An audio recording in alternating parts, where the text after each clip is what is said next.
Good morning and once again welcome to my YouTube channel, Pearson and Excel International Maths by Mr. Kamoto.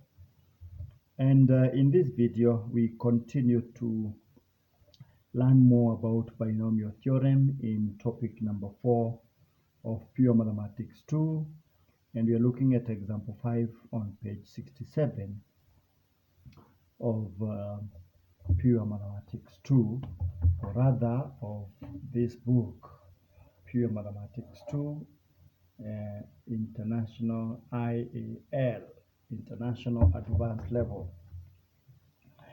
And we are told that find the first four terms in the expansion of 1 plus 2x raised to power 10. And this one is the simplest thing to do. You realize that if you are to construct the Pascal's triangle to power 10, you need to go to 11th row. You need to go until 11th row.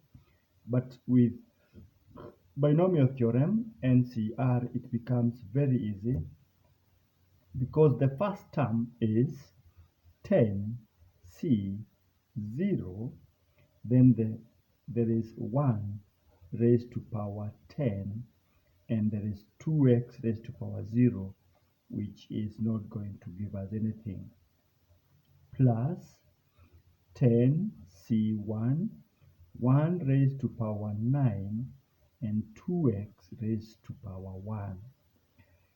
The third term, 10C2, 1 raised to power 8, 2x raised to power 2.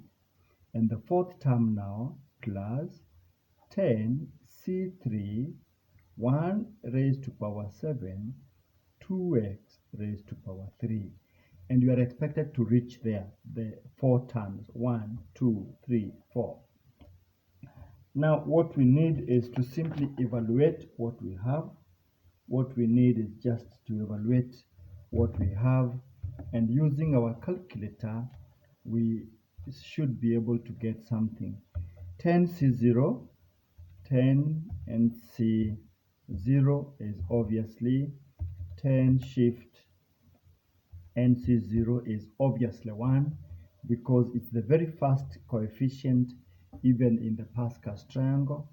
1 times 1 is obviously 1 because 1 raised to power 10 remains 1. So the first term is simply 1. Let's go to the second term. The second term talks of 10 NC1, which is 10, times 1 raised to power 9, which is again 1, so times 1, times 2 raised to power 1, which means now times 2, which is 20. And there is an x here, so plus 20x, and that becomes the second term. The third term is this one, 10NC2, 10NC2, the coefficient is 45, 45 times 1, which remains 45, 2 squared is 4, so 45 times 4, which is going to be 180, and there is this x squared, so we bring it on both, plus 180x squared, and that is the third term. For the fourth term, 10NC3, 10 shift NC, 10 shift NC3, which is giving us the coefficient of 120.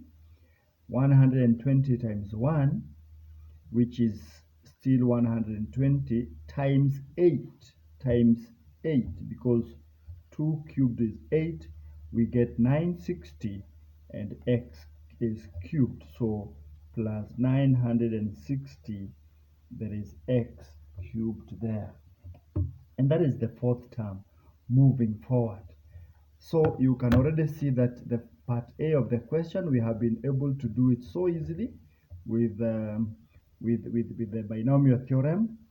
And we now need to go to part B, whereby we have 10 minus a half x raised to power 6.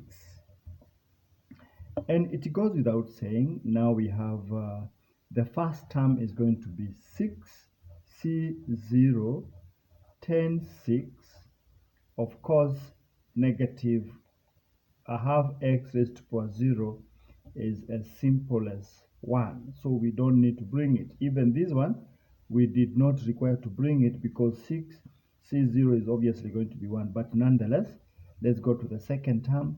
6C1 10 5 minus a half x 1, that is term 2, plus 6C2 10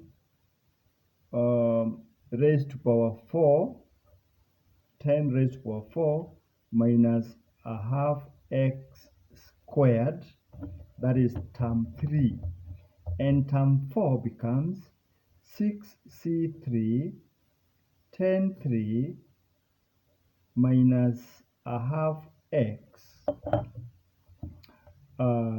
3. Let's now get our calculator and see what this is all about.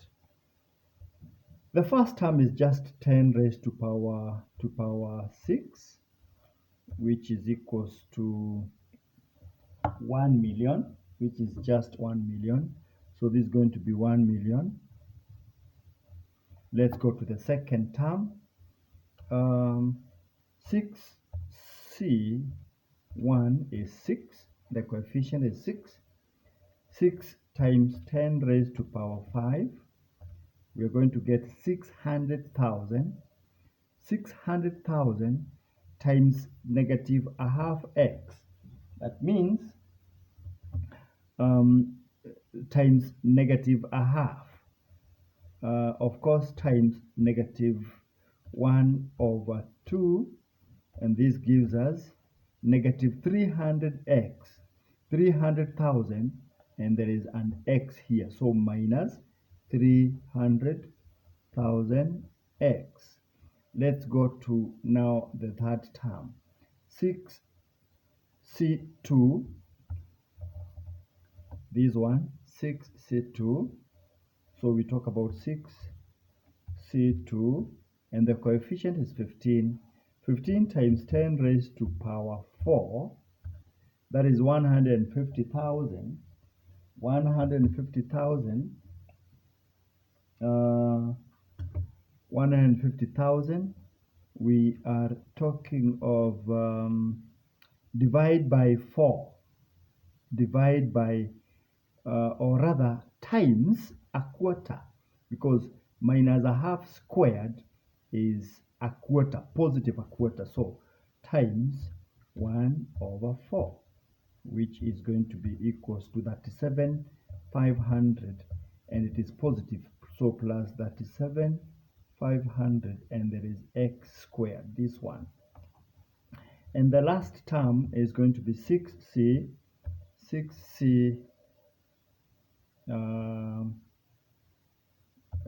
shift 6C3 is going to be 20.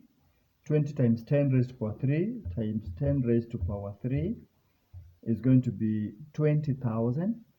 20,000 times negative 1/8, because minus a half cubed is minus 1/8. So times minus 1 divided by 8 is going to be minus 2,500, and there is this x cubed, so minus 2,500 x cubed. So in a nutshell, this is exactly what we are expected to get in that particular question, and this is yes, term 1, term 2, term 3, term 4 of this expansion, which has been so much simplified when we are using binomial theorem as opposed to the Pascal's triangle. Yes, please get again to my YouTube channel, subscribe and share widely, and let us all benefit as we walk this journey together. All right.